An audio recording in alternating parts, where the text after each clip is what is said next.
օրակարգերին արձագանքելով,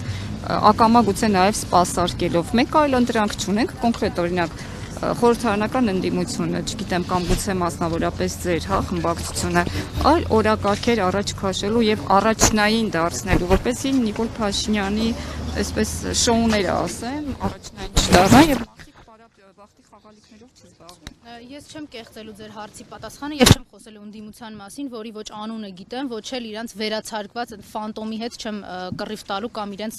քննարկում իրականացնելու։ Ես կարող եմ խոսել իմ եւ Հանրապետական կուսակցության մասին։ 2018 թվականից Հանրապետական կուսակցությունը չի գնացել Նիկոլի օրակարգով, որտեղ երբ որ բոլոր ընդդիմադիր եւ քաղաքական ուժեր, քաղաքական միավորներ, քաղաքական դեմքեր իրենց տենց ուժեղ հռչակած մարդիկ ասում են մենք Նիկոլին ընդդիմություն չենք, մենք Նիկոլին օգնում ենք, որ այս պետությունում չգիտես ինչ անի 2018 թվականին Հանրապետական այդ ժամանակվանից էր կանգնում ու ասում, որ սա գունավոր հեղափոխություն է, հեղաշրջում եւ ուներ իր օրակարգը։ Դա շարունակվել է մինչեւ հիմա, իսկ ես պայդրությամբ ձեր հարցի պատասխանը կոնկրետացնելով Հանրապետական կուսակցությունը հանդիսանալով նաեւ խորհրդարանական ընդդիմություն զբաղված է մի բանով, այնպես անելով, որ անվստահության գործընթացը հաջողի եւ մի օր շուտ Նարեկ Սամսոնյանը, Վազգեն Սաղաթելյանը, Դավիթ Համբարձումյանը, մեր սրբազանները, բարերարը, տասնյակ քաղաքացիներ ու Մահուն Ազգանունը ամոթ է, բայց ես հիմա չեմ կարող ձեզ ասել, որտեվ իրենք տասնյակներով են մարդիկ, ովքեր կոմենտի, ստատուսի, իրենց քաղաքացիական դիրքորոշման համար